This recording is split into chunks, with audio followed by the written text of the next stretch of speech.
Dizia-se que antigamente aqui em Limeira, os jovens saíam no domingo, iam até a Praça Toledo Barros, às vezes saindo de uma sessão de cinema, e depois as mulheres davam a volta na praça de um lado e os homens davam essa volta de outro.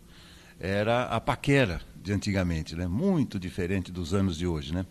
A sociedade evoluiu em alguns aspectos, tivemos mais liberdade, né, de escolhas, de opções, e quando chega o Dia dos Namorados, tem muita gente que prepara surpresas agradáveis, como também existem pessoas que não suportam passar sozinhas essa data, né? Porque, por algum motivo, desfizeram um romance, não encontraram ainda, né, a sua cara metade, mas o fato é que o namoro de antigamente, dos tempos modernos, é um período extremamente importante para quem deseja constituir a sua própria família. Por quê? É durante o namoro que você definitivamente conhece, ou na totalidade, ou quase 100%, a outra pessoa. Porque é impossível uma pessoa mentir o tempo todo, né? Como se dizia também antigamente, você conhece os modos de uma pessoa, né? Em reuniões familiares, quando estão com amigos, quando saem. E namoro não é simplesmente você medir o que une você a uma outra pessoa, ou seja, gostar de praia, ou gostar de montanha, gostar de animaizinhos, de pets, ou mesmo de comidas, né? Fundamentalmente, no namoro é que você conhece aquela ou aquele que será o seu par durante muitos e muitos anos. Por isso é importante. Por isso as experimentações na época do namoro, todas elas são válidas. Porque quanto mais você conhece aprofundadamente uma pessoa, menos chances de errar você tem. Eu só não concordo com quem diz que o casamento é a prolongação do namoro. Não. Prolonga-se um namoro, sim, no casamento, mas com medidas diferentes. Se você no casamento continua fazendo as mesmas coisas erradas que você fazia no namoro, então é sinal que você não vai mudar e a outra pessoa aceitou isso também.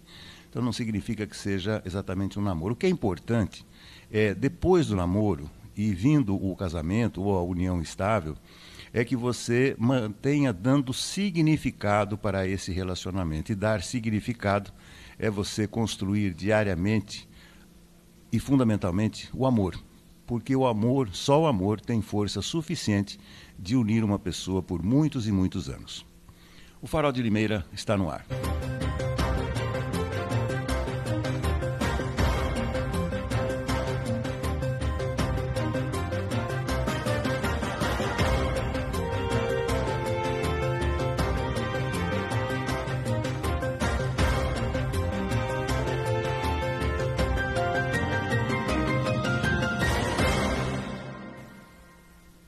11 de junho, terça-feira, estamos abrindo mais uma edição do nosso Farol de Limeira. Obrigado a quem nos acompanha. E vamos rápido. Olha, daqui a pouquinho nós teremos uma entrevista aqui nos estúdios do Farol com o escritor limeirense Tocco Heflinger. Ele vem falar sobre a indústria no berço da imigração europeia, segundo volume de mais uma de suas obras. Aliás, um material riquíssimo, muito bem redigido, muito bem ilustrado. Vale a pena você ter esse livro em sua casa, principalmente você que é aqui de Limeira. Vou bater um papo com o José Antônio Encinas, que se recupera, está melhorando e eu espero que melhore cada vez mais. Um abraço, meu amigo, seja muito bem-vindo, sentimos sua falta. Obrigado, Beto. Um grande abraço para você também, para todo mundo que acompanha aí o Farol de Limeira. Ô Zé, impressionante, né? Esse ano aqui eu peguei dengue, esse ano eu peguei Covid, né? Tinha passado ileso, né, a essas enfermidades. Então... E você aparentemente está com dengue e fui vê-lo no domingo e você me relatou que, de fato, né, dá uma canseira, um cansaço, uma vontade de ficar na cama, aliás, uma vontade de não fazer nada, né, amigo? É exatamente isso, Beto, né? Você perde todo o ânimo, né? Você não consegue fazer quase nada. Você fica em pé um pouquinho a mais, assim, você já sente aquela vontade de sentar rápido, de deitar. Parece que o corpo pede o repouso, né, Beto? Que é aquilo que é recomendado para quem está com dengue, né? Então eu estou tentando ficar bastante aí em repouso, estou tomando bastante líquido, né, Beto? Isotônico, seguindo essas recomendações para ver se melhora, né? Mas tá demorando, viu, Beto? Verdade, verdade. Tomara que nos próximos dias aí eu consiga sair de vez aí dessa doença, que realmente eu também nunca havia pegado, né, essa doença, nunca, e agora eu estou sentindo aí o drama de quem já pegou e comentava que é uma doença sofrida mesmo, Beto. Verdade, verdade. E uma coisa que me chamou a atenção esses últimos dias é que nós estamos tendo uma variação térmica, né? De manhã friozinho, depois um pouco mais calor durante o dia, mas está voltando a esfriar ali por 6 horas, 6 e pouco da tarde. E a hora que eu vou fazer minha bike, por volta de 7h30, por aí, 8 horas, eu ponho o short, evidentemente, e eu tenho percebido também que mesmo com esse friozinho, os pernilongos continuam, viu? O mosquito da dengue deve estar circulando com força total ainda, viu, Zé? Mesmo no frio. Ah, mesmo no frio, Beto, mesmo com a falta de chuvas, né? Não temos tido tantas chuvas assim, e mesmo assim, né, os mosquitos estão aí a toda, né, Beto? Verdade. Perturbando e ainda passando doença aí para quem não deveria, né? Verdade, verdade, tem toda a razão, amigo. Escuta, nós vamos falar de um caso de um incêndio, mas antes eu queria saber de você, estamos distantes, um pouco distantes do futebol, não tivemos rodada devido ao amistoso da seleção brasileira, mas hoje o jornal o Globo estampa uma manchete de esportes dizendo que o Carlo Ancelotti, aquele que era para ter sido técnico da seleção brasileira, diz que o Real não vai participar do Mundial da FIFA. Opinião dele de que o valor que eles vão pagar aí para os jogos do Real Madrid não compensaria a participação. Mas já isso daí já é coisa passada, porque eu li que o Real Madrid mesmo já publicou em seu próprio site que vai participar normalmente. E o próprio Ancelotti disse depois que as palavras dele não foram entendidas, que não era isso que ele queria dizer. Tá, então você está mais atualizado que o Globo, por isso que eu gosto de bater papo com você e sinto falta quando você não vem. Zé, vamos lá, Porque essas vamos. coisas pipocam, É, ela sai muito no Twitter também, né, Beto? é, Naquelas. Aí você entra no site do clube e realmente a notícia tá ali, né? Então, que ele dá uma declaração e aí começa todo mundo comentar essa declaração. Aí já surgiu aí ele reconsiderou, vamos dizer assim, né, Beto? E por isso que pelo jeito eles vão participar sim. tá bom. Zé, o que aconteceu aí? Um incêndio aqui? Foi, Beto. Olha só que coisa triste, né? Ontem, pela manhã, uma senhora, né, lá do Nova Suíça, ela tem 68 anos, Beto, e ela trabalha todos os dias. Então, ela saiu para trabalhar e ela tem um filho, Beto, de 34 anos, que ele é dependente químico, né? E ele tinha saído de casa, morou uns tempos lá em São Paulo, e há 2 meses ele voltou para Limeira, né? E desde que ele voltou, Beto, ele acaba pegando objetos de casa para vender, para pagar as suas drogas, né, Beto? E ontem ele levou uma mulher, né, na casa da mãe dele, e ela também tem um neto, né? E esse neto, que é um adolescente, Beto, ele observou que o tio estava com uma mulher, né? É, ali em atos sexuais na cama da avó. Ele mandou um recado para ela explicando, né? Olha, fulano está aqui, trouxe uma mulher para casa, nossa, a senhorinha ficou brava, pegou um Uber, Beto, foi até lá e acabou com a farra dele, né? Expulsou a moça de casa e falou para ele que aqui não é casa da mãe Joana, não, aqui não é para ter esse tipo de coisa, aqui eu exijo respeito. Ele ficou bravo, Beto. Ele pegou, ele tinha uma bicicletinha, aquelas que tem motorizada. Ele foi lá, furou o tanque de gasolina daquela motinha, né, daquela bicicletinha, e começou a jogar tudo aquele combustível pela casa e ateou fogo, Beto. A casa pegou fogo em quase todos os cômodos. A perda foi quase total de móveis, de todos os objetos ali da senhora, roupas, despensa, tudo, né? Então, ou seja, foi um estrago, e aí ele fugiu. E essa senhora agora, ela está desesperada, Beto, porque ela pagava aluguel, a casa não era dela. Alguns meses atrás ela colocou alguns móveis, né, para decorar a casa ali, que ela não tinha. Tudo isso queimou, tudo, ela perdeu tudo, Beto. Além de ser uma senhora que continua trabalhando para se manter. Notícia da conclusão das obras lá do Piscinão, ao lado do mercado municipal, Mercado aqui de Modelo, Limeira. É. isso mesmo. Essa notícia, Beto, foi divulgada ontem, né? Que a recuperação ali das galerias de águas pluviais no entorno do mercado, né, Beto? Ontem foi encerrada mais uma etapa. Foi a construção, então, dos dois reservatórios, Beto, que tem, um tem 6 metros de profundidade e o outro tem 7 metros de profundidade. Juntos, os dois têm capacidade de receber quase 10 milhões de litros d'água das chuvas, né? Então, com certeza, assim que já tudo estiver funcionando, Beto, eles vão atuar de maneira significativa para evitar aquelas enchentes comuns, né, Beto, que a gente está em Alimerense que conhece há tantos e tantos e tantos anos, né? O investimento nessa obra, aí, segundo a informação da prefeitura, de quase 30 milhões de reais foram gastos aí na conclusão dessa etapa da obra. Segundo as informações, Beto, agora os operários fazem a construção do reservatório de água de combate a incêndio e também as instalações hidráulicas que vão ficar ali sob o piso de concreto, né? Então, de acordo com a Secretaria de Obras, mais de 99% dos trabalhos desta etapa foram concluídos. Aí nos próximos dias, Beto, eles vão fazer o recapeamento ali no entorno, né, do mercado, com a instalação aí de nova sinalização de solo. O acesso ao estacionamento ali do mercado, Beto, vai continuar interditado até o término definitivo de todas as etapas. Então é isso, Beto. Mais um passo aí para a conclusão ali daquelas obras.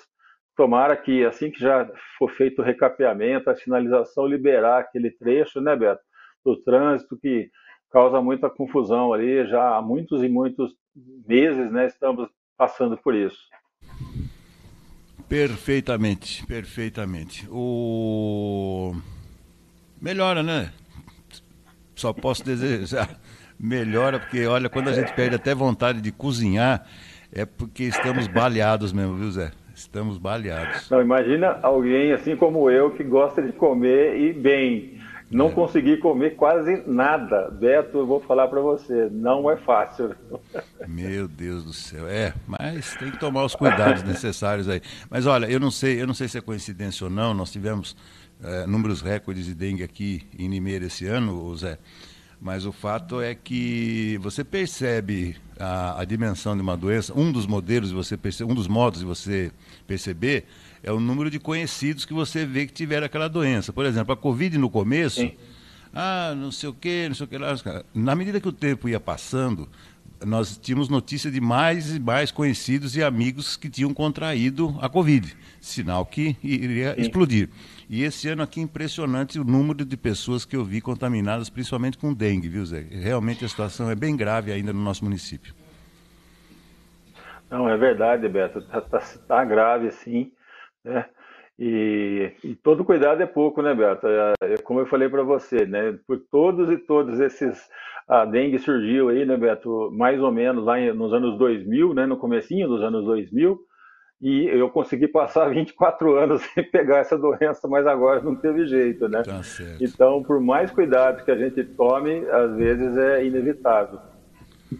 Perfeito, perfeito. Valeu. Melhoras então, amigo. Até amanhã. Um grande abraço e siga firme aí. Obrigado, Beto. Um abraço. Tchau, tchau. Valeu. A situação não está nada fácil, não está nada fácil. Daqui a pouquinho nós teremos a presença aqui do estúdio do Toco Hefflinger, vem falando sobre sua mais recente obra, mas antes eu vou bater um papinho com o Antônio Cláudio Bonturim, que vai me ajudar, inclusive, durante essa entrevista com o Toco, mas antes vamos atualizar quem nos acompanha aqui, né, Cláudio? Bem-vindo e um abraço. Um abraço, Beto, um abraço a todos que nos acompanham aqui pelo Farol de Limeira. Estamos aqui nessa terça-feira, daqui a pouco vamos bater um papo com o José Eduardo Hefflinger Júnior, né, pesquisador limeirense, e vamos tocando aí, atualizando alguma coisa da política, do nosso dia a dia, né, nessa terça-feira de clima ameno e ainda no veranico, né? Não chegamos no outono ainda e já estamos próximo do inverno.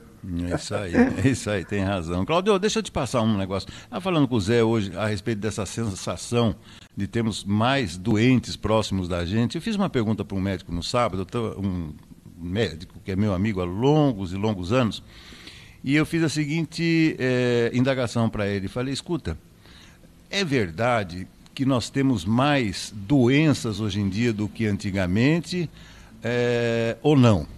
Ele falou, olha, tem um ponto de vista interessante para você analisar essa indagação. Na medida que a população vai ficando mais longeva, evidentemente que os casos de doenças vão aumentar. Porque quanto mais a gente vive, digamos assim, mais exposição a determinadas doenças a gente vai ter, óbvio.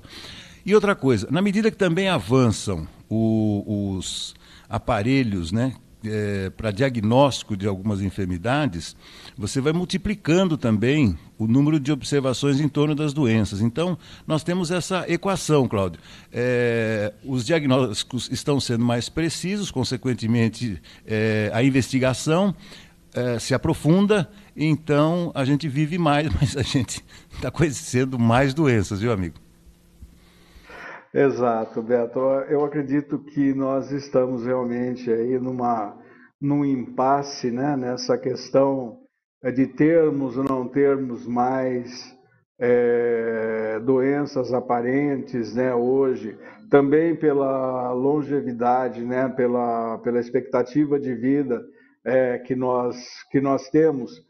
E agora a OMS refez esses cálculos da expectativa de vida e nós perdemos um pouco desse aumento na expectativa de vida devido aos 2 anos aí de pandemia, 2 anos e meio de pandemia, né?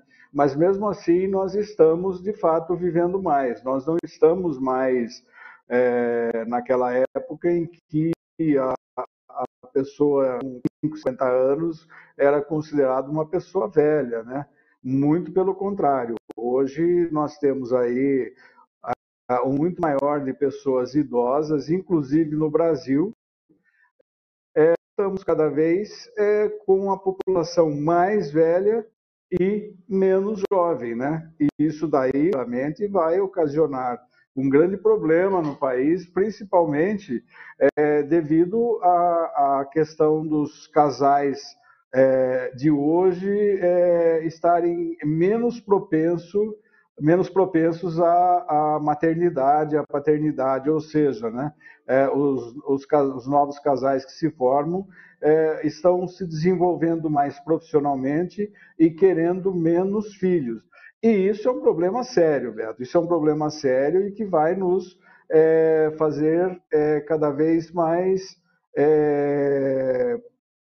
mais dependentes, né, dessa situação.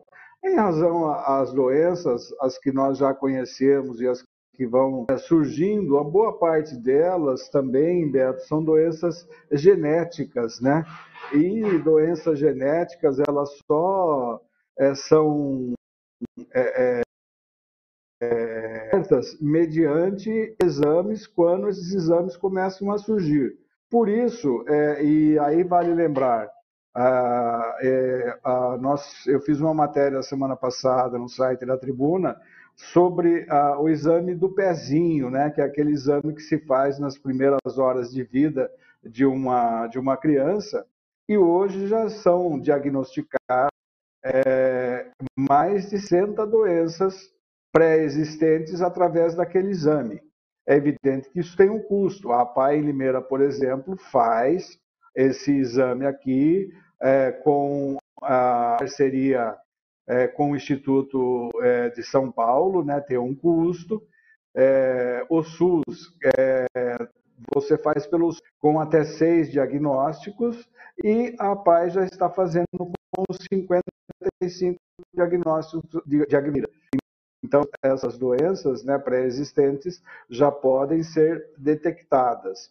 Então, Beto, nós estamos realmente numa fase aí, eu quero acreditar que de meio termo.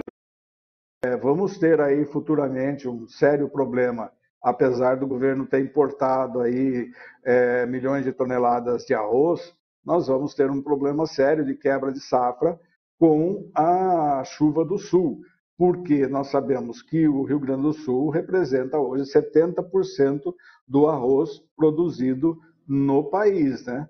Então, Beto, é uma questão até que gera uma certa discussão política que não tem nada a ver também, né? Os produtores bravos com a importação, mas se não houvesse essa importação e se não acontecesse uma tentativa de regulagem da safra, o estoque regulador, como costuma se chamar, né? Nós teríamos uma inflação maior.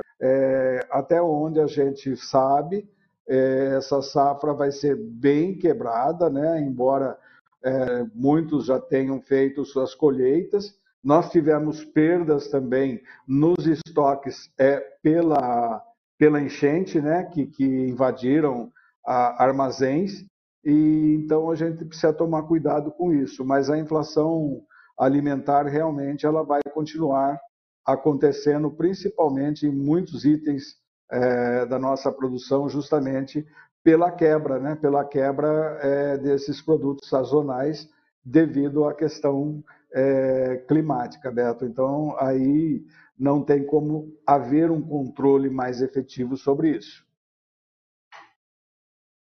Mas dói no bolso, dói, viu? Que dói. Ô, Cláudio, você vai me ajudar aí na entrevista, aí no nosso bate-papo com o Toco? Com certeza. Vamos lá, então. Eu te vejo daqui a pouquinho, então. Até já. Até já. Muito bem, vamos à resenha esportiva, o boletim do nosso grande companheiro César Roberto. Daqui a pouquinho, entrevista com Toco Heffling aqui nos estúdios do Farol. Bom dia, Beto Lucato. Bom dia, meus amigos do Farol de Limeira. Beto, ontem 2 jogos deram sequência à 9ª rodada do Campeonato Brasileiro da Série B. Lá em Goiânia, o Vila Nova venceu o Ceará por 3-2. E no Recife, o Sport Recife venceu o Paysandu pelo placar de 1-0. Hoje, um jogo.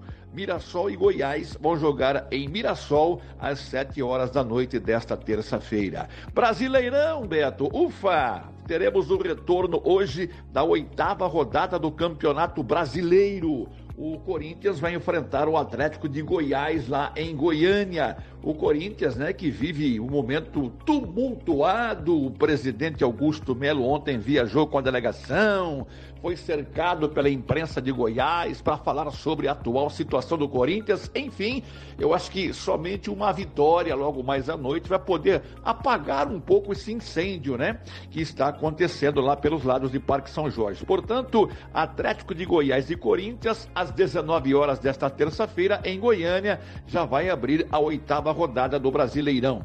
Nós teremos, além de Atlético e Corinthians, Beto, hoje também, às 19 horas, Juventude e Vitória, lá em Caxias do Sul.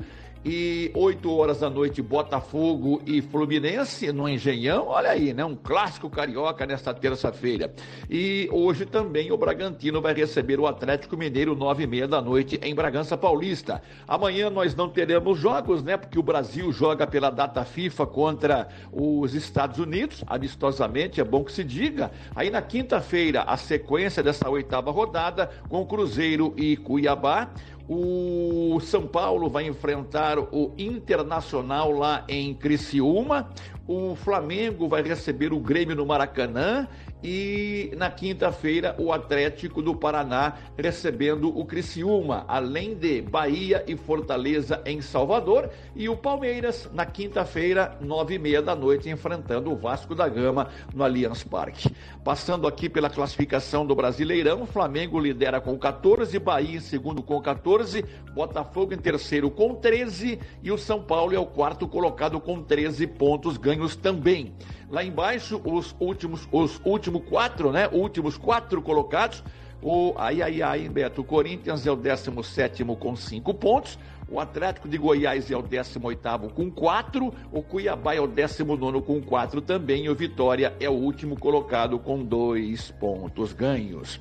Internacional, Beto, amanhã nós teremos rodada normal da Série D do Campeonato Brasileiro, e a Inter, que faz parte do grupo A7, vai jogar amanhã às 19h30 no Limeirão contra o Maringá, já na primeira rodada do segundo turno desta competição. Lembrando que Maringá e Inter, né, jogaram no último domingo lá no interior do Paraná, e a Inter perdeu a invencibilidade 1-0 para a equipe do Maringá. Além de Inter e Maringá amanhã em Limeira, nós teremos Pouso Alegre e Santo André em Pouso Alegre, São José e Patrocinense lá no Vale do Paraíba, e em Costa Rica, interior do Mato Grosso do Sul, Costa Rica e Água Santa. Inter com 16, Maringá em segundo também com 16, Água Santa em terceiro com 9, Pouso Alegre em quarto com 8, são os 4 primeiros colocados neste grupo. Lembrando que somente os 4 primeiros de cada grupo é que passarão para outra fase dessa competição. Portanto, jogo importante amanhã em Limeira, né?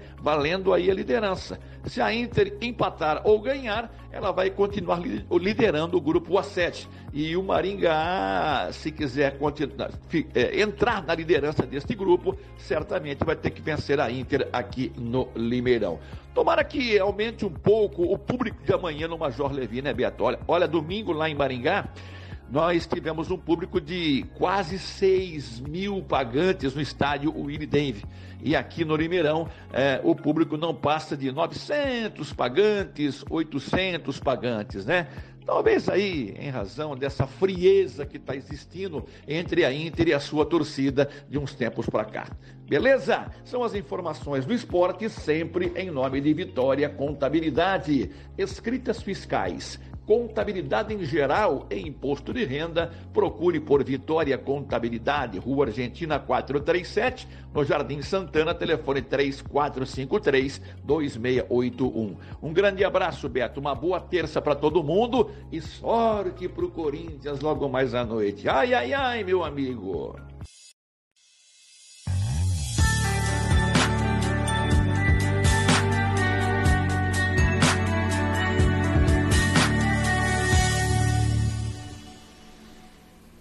Farol de Limeira tem a alegria de receber aqui em seus estúdios o escritor, eu vou até perguntar se ele pode ser considerado ex-letrista e músico também, José Eduardo Heffling Júnior, nosso queridíssimo Toco.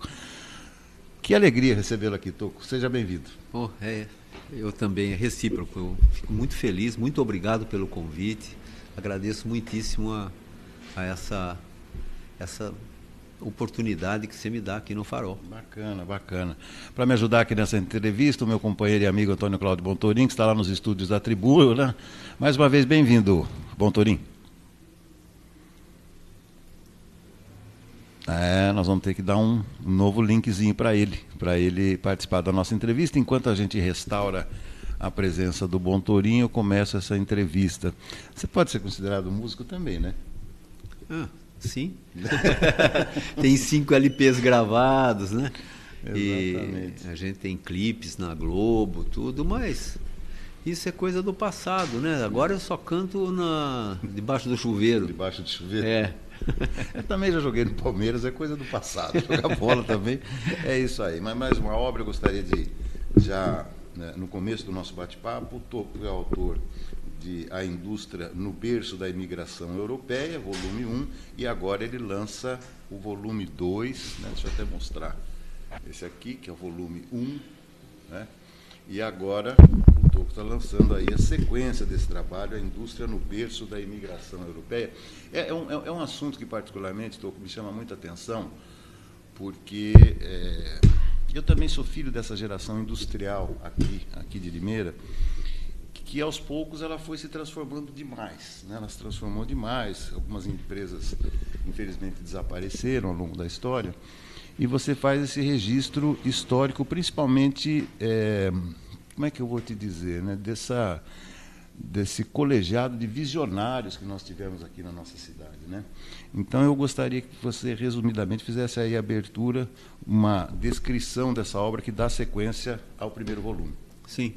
Bom, no primeiro volume, só para ser bem rápido, né, assim, nós falamos sobre Máquina São Paulo, trazendo fotos espetaculares e inéditas, né, da Máquina São Paulo, e do Ribeiro Parada, da Varga, do Newton, da Caixa de Fósforos Cabeça Branca, e, enfim, e logo em seguida esse segundo volume vem com a história da D'Andrea, isso falando das máquinas, da indústria de máquinas, né, que faz parte do nosso acervo, né, de empresas. E aí ocorre que nós também falamos sobre a agroindústria, desde o primeiro volume, desde 1809, em período anterior à constituição da nossa da povoação que daria origem futuramente à cidade de Limeira, né? Não tinha ainda essa povoação em 1809. Nós pertencíamos a Piracicaba, que por sua vez também pertencia à Vila de Itu. Então nós éramos uma região de Piracicaba que era uma freguesia da Vila de Itu. Então nós fomos no Arquivo do Estado e lá eu pesquisei o mapa de habitantes de Itu, que mostra gente aqui presente já plantando e com indústria de açúcar, né, inclusive exportável, né? E, aliás, foi a agroindústria responsável, nesse momento, que era a cana-de-açúcar, né, pela origem de Limeira, né? Porque tinha gente muito importante aqui, como a gente viu logo em seguida, quando a Vila Nova da Constituição, que é Piracicaba, né, consegue se eleger, passar a ser vila, ela se desmembra de Itu e nós ficamos como freguesia de Piracicaba. Né? Então, ali você vê Senador Vergueiro, Barão de Cascalho, Barão de Campinas, uma opção de pessoas já em 1822, por aqui. Também em período anterior à formação da povoação. E foi essa gente, o Senador Vergueiro, o Senador Vergueiro ainda não era o membro da regência trina provisória, né, que seria depois. E o Barão de Cascalho, o Barão de Campinas e outros, né, fazendeiros, né, aqui donos de engenhos dessa região, eles pediram ao governador, ao Enhausen, em 1820, para a abertura de uma estrada, né, onde eles pudessem, então, escoar a produção, inclusive uma produção industrial já com produtos de açúcar redondo exportável. E eles foram atendidos. Em 1826 abre ao tráfego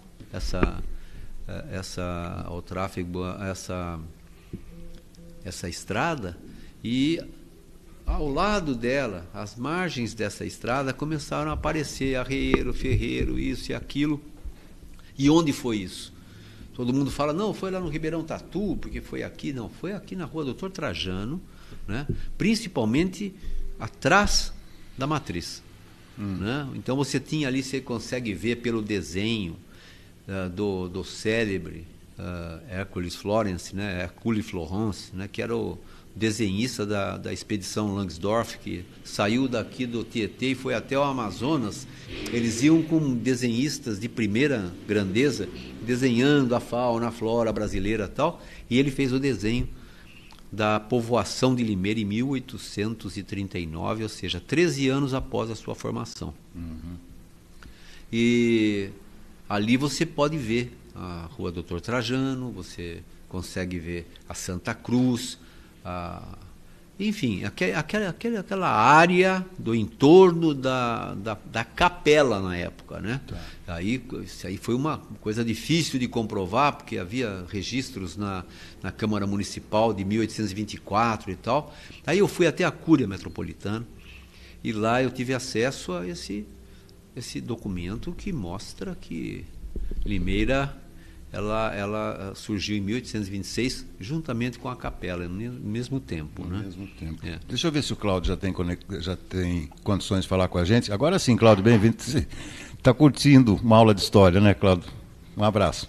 Sim, eu tenho acompanhado o trabalho do Toco aí há muito tempo, né? Desde que ele começou com os primeiros livros dessa fabulosa história que Limeira nos revela, né?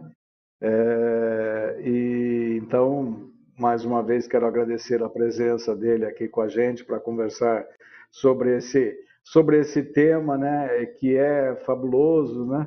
E a gente sempre se depara e eu gosto sempre de enfatizar, apesar da gente estar falando sobre a questão industrial, de que ele enfatize a questão, né, que muitos ainda cultivam como é, lenda ou como mito, que é a do Frei João das Mercês, né? Ele tem uma visão específica, ele tem uma visão bem interessante a respeito disso e gostaria que ele falasse em rápidas palavras um pouco dessa história também. Claro, um abraço a você. O meu jornalista, ele colaborou comigo para assinar a revista Povo, né? Em 1984 nós criamos. E eu gostaria só de fazer um preâmbulo, que os livros, eles são patrocinados pela Lei Rouanet. E é muito importante isso, porque assim eles barateiam o custo e a gente consegue fazer aquilo que seria impossível para 31 livros nós conseguimos fazer até aqui, né? Então, respondendo ao Cláudio, eu vejo assim, a história de Limeira ela é comprovada documentalmente, assim, sem dúvida nenhuma, a respeito da formação da povoação. Quanto à história do Frei, que eles vêm com uma lenda no dicionário já diz que é algo que não se comprova, né? Então, mas não é por isso que nós também não podemos, né, ter a lenda. Eu não sou assim radical com relação a isso. A lenda, mas com uma diferença. Ela lesou o conhecimento dos limeirenses, porque nós, eu, você, Beto, aprendemos na escola a lenda do Frei como história. Sim, sem e dúvida. Isso saiu em todos os cantos e todo mundo achava que era isso mesmo, né? E, na verdade, é uma lenda. Mas Roma também tem uma história muito rica, mas eles cultivam a loba, né? Exato. Então não tem problema nenhum, quer dizer, sabe, olha, isso é uma lenda, não se comprova, mas é interessante como lenda. Agora, a história de Limeira é riquíssima, nossa, Limeira é berço da imigração europeia, por isso é indústria no berço da imigração europeia. Muitos falam, não, inclusive no segundo volume eu coloco um pingo nos is aí, a respeito de considerarem os ônibus da cidade, tem aí, que é berço da citricultura nacional. Não é. Limeira não é berço da citricultura nacional. Cananéia já tinha laranja em 1500, 1502, posteriormente, enfim, foi assim uma coisa muito importante. E o café foi responsável por isso, assim como o açúcar pela formação da povoação. Depois vinha a laranja. E aí a laranja teve problemas, né? Nós tivemos problemas com a guerra, atrapalhou muitíssimo a exportação com o fechamento dos portos, né? E depois também a tristeza, o cancro, enfim, a laranja. E aí voltamos para a cana-de-açúcar, né? Que hoje nós temos laranja, nós temos, é claro, né? E Limeira foi o maior viveiro cítrico do mundo. Só que na época em que o Alckmin era o nosso governador, ele exigiu, e eu achei que estava correto isso, o plantio das mudas em estufas. E os nossos produtores não acompanharam isso, né? Apesar de terem um conhecimento maravilhoso a respeito do assunto. São heróis. Nós temos aqui um acervo de produtores de mudas que realmente, conquistou o mundo como sendo o maior viveiro cítrico do mundo, né?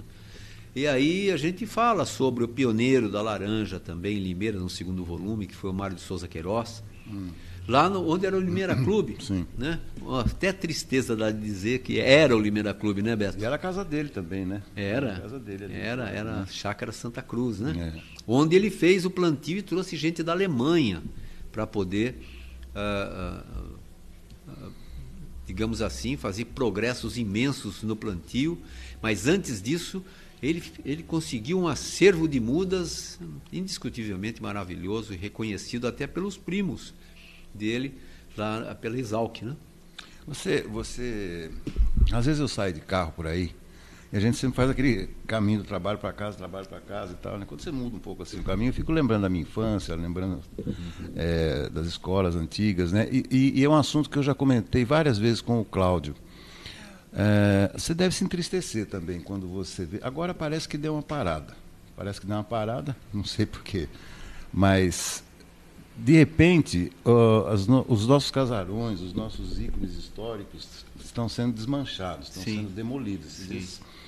Veio abaixo e menos de um ano tinha uma farmácia lá no lugar, né? E aí eu comentava com o Cláudio, e eu queria sua ajuda também agora, porque nós estamos dizendo o seguinte: às vezes, para o proprietário, essas famílias elas vão se dividindo, né? Os sucessores, muitas vezes tem sucessores que estão fora, e às vezes não tem nem recursos para manter aquele imóvel, né? Você não acha que já está na hora de Limeira ter alguma legislação um pouco mais incentivadora para que esses casarões, o nosso patrimônio histórico, você me perguntaria como?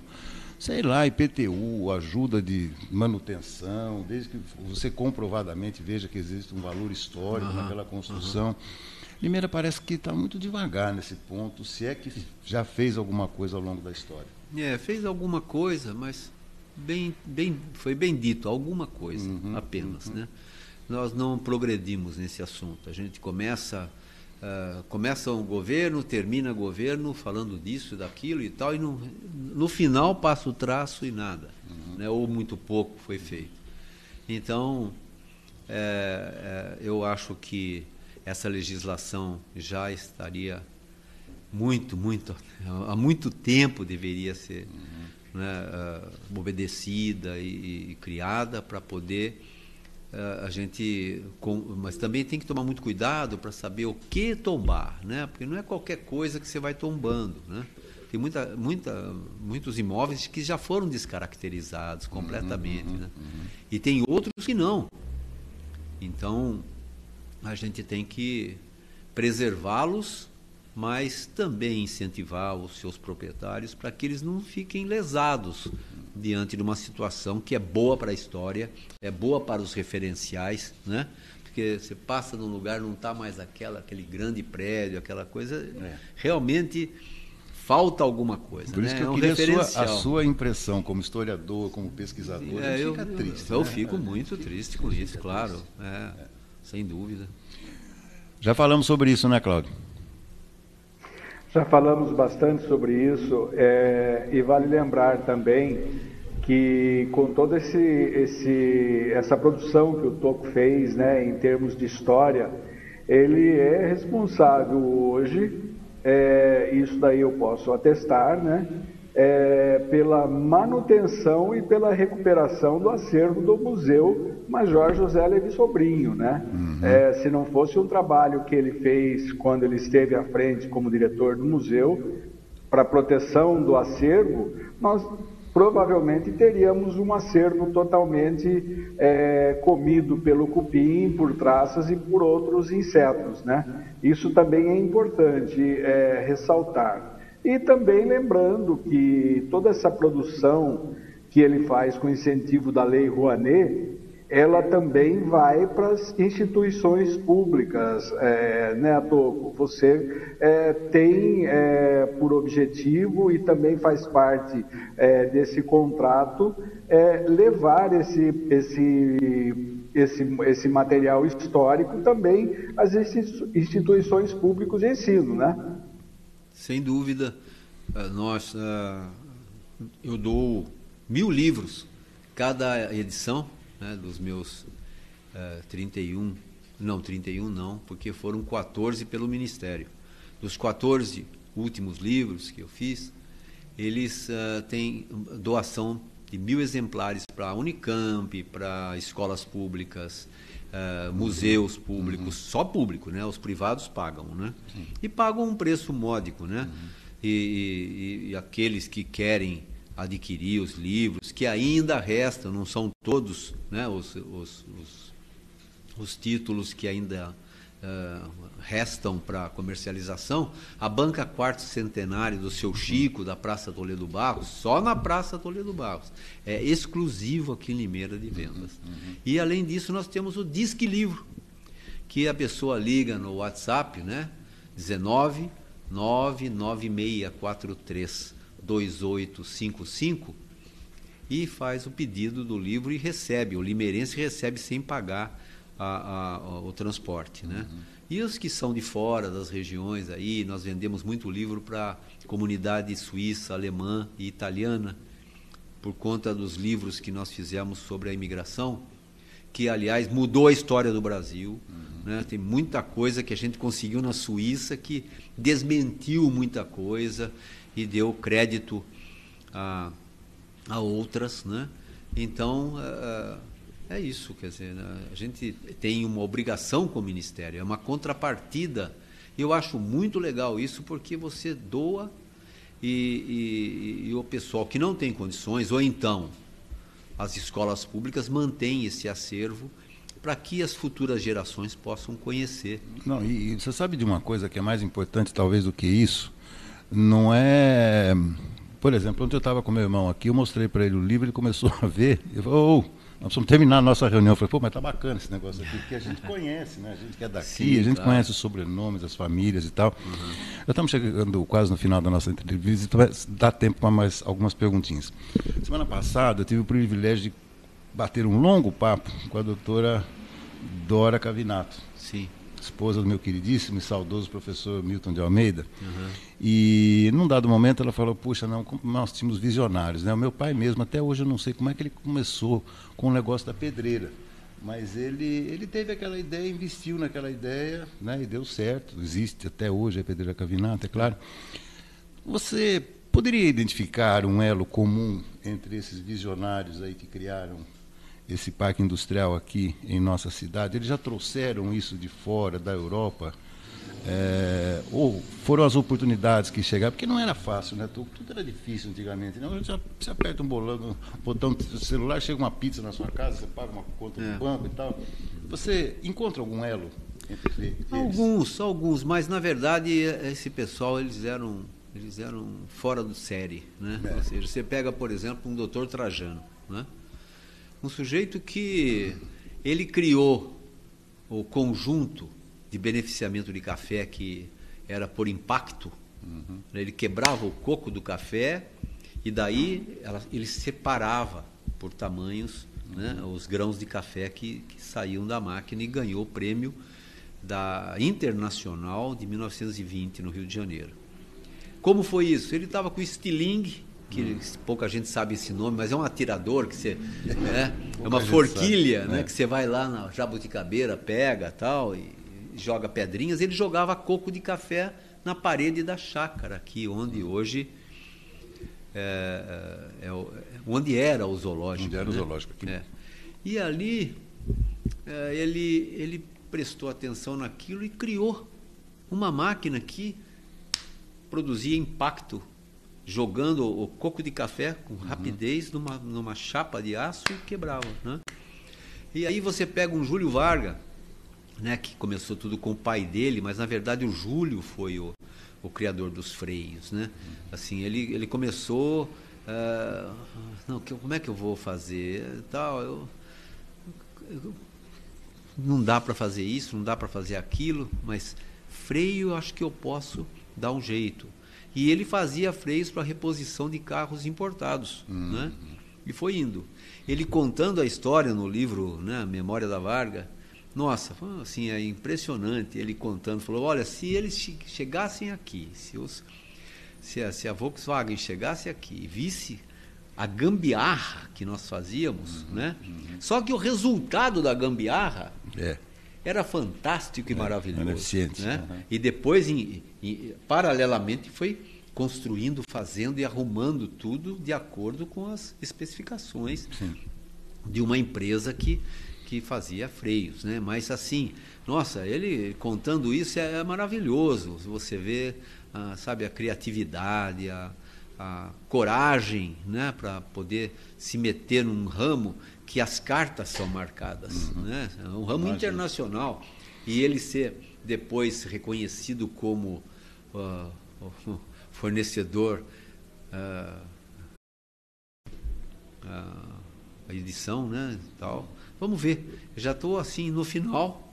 É uma coisa fantástica você contar a história política de Limeira, né, ali dentro do Virgínio versus Jurandir Paixão, né, e não vou contar o que aconteceu, deixa para depois. A gente marca um dia, só para dar um spoilerzinho aqui, bacana. Claro, eu gosto muito de história, da história da cidade. Eu precisa vir mais vezes aqui no nosso programa, viu? Precisa vir mais vezes. Eu agradeço.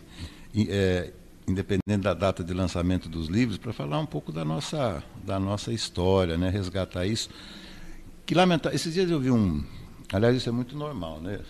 Quem dá uma sapeada, eu antigamente chamava sapeada, né, nas mídias sociais. Sim, eu não sou ativista falar sobre Limeira, falar sobre a nossa praça, falar sobre, porque essa geração está indo embora. Eu digo assim, a geração da minha mãe, né, do meu pai. Meu pai foi embora muito cedo, né?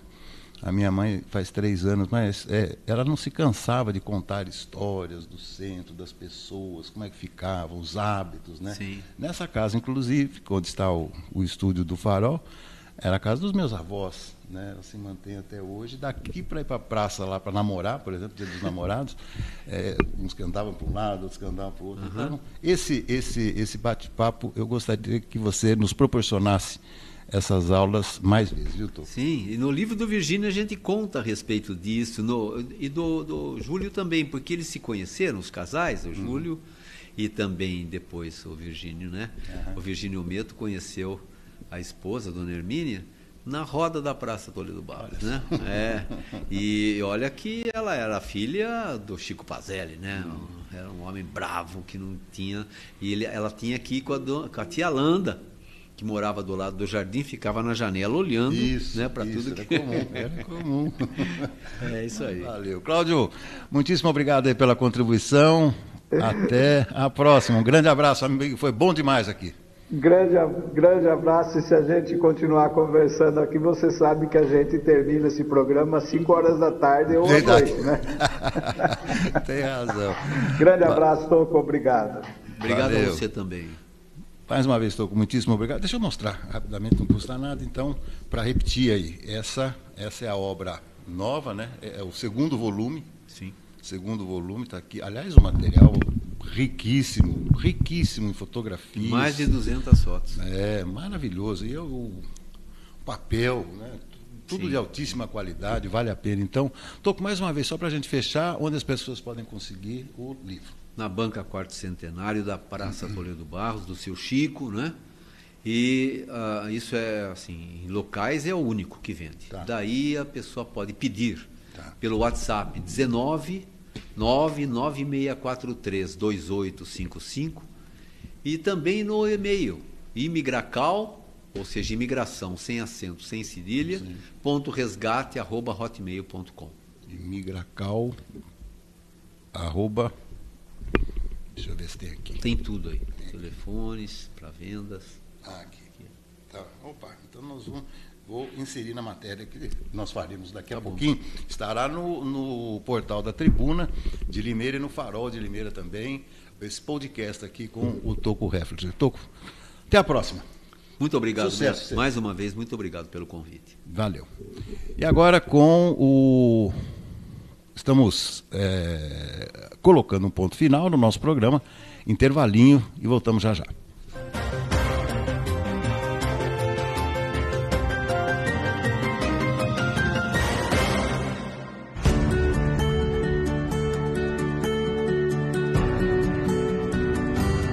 Quer investir na área mais valorizada de Limeira? Esse é o Cidade Universitária 2. Todo o sucesso do Cidade Universitária 1 agora em seu segundo e último módulo.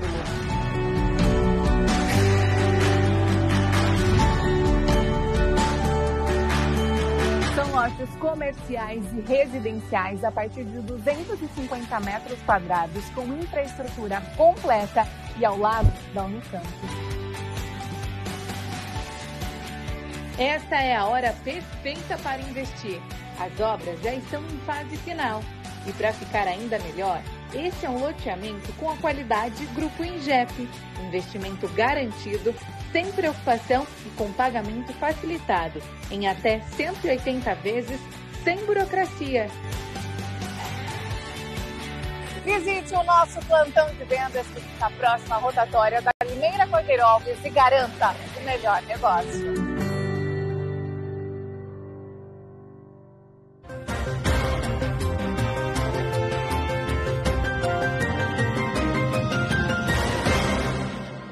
Repercutiu no mundo inteiro, na imprensa no mundo inteiro, no Brasil também, mas em menor escala, porque não havia interesse na nossa grande mídia de divulgar isso, mas até que divulgou, a votação para os membros do Parlamento Europeu no final de semana.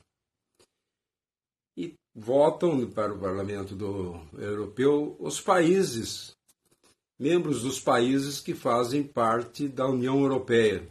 Se não me engano, 27 países. E a derrota, principalmente dos grandes países ocidentais da Europa, foi acachapante. A esquerda perdeu para a direita.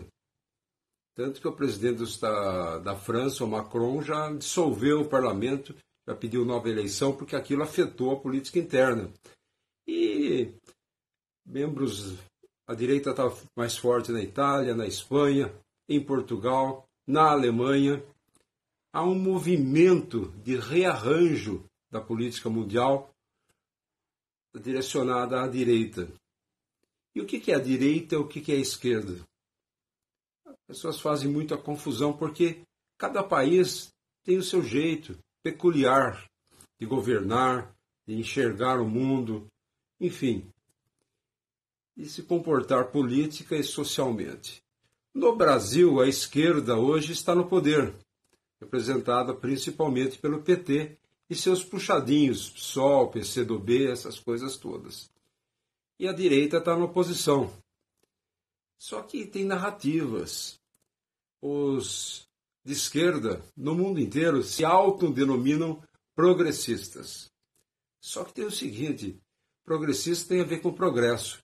E a economia patina quase no mundo todo, porque a esquerda está falhando. E aqui no Brasil, idem. E aqui no Brasil eles chamam a direita de extrema direita, que não tem nada a ver. Extrema direita seria alguma coisa ligada a fascismo. E não há nenhum partido fascista no Brasil, tanto que é até proibido por lei. Mas qual a diferença básica no mundo? A esquerda defende um controle maior do Estado, um certo controle das mídias sociais. A direita é a favor da iniciativa privada para gerar progresso. Menos Estado, mais liberdade. E a direita está ganhando peso no mundo. Isso preocupa a esquerda brasileira. Tem eleição agora nos Estados Unidos, que é o país democrático mais forte do mundo. E a chance do Trump vencer a eleição é real, que seria um candidato para eles de direita. Então há um rearranjo mundial e isso afeta a economia no mundo todo, porque a política não pode ser dissociada da economia. É bom para o Brasil a direita vencer? Talvez a longo prazo. Para o governo atual, para o governo Lula, que já patina, não é bom não.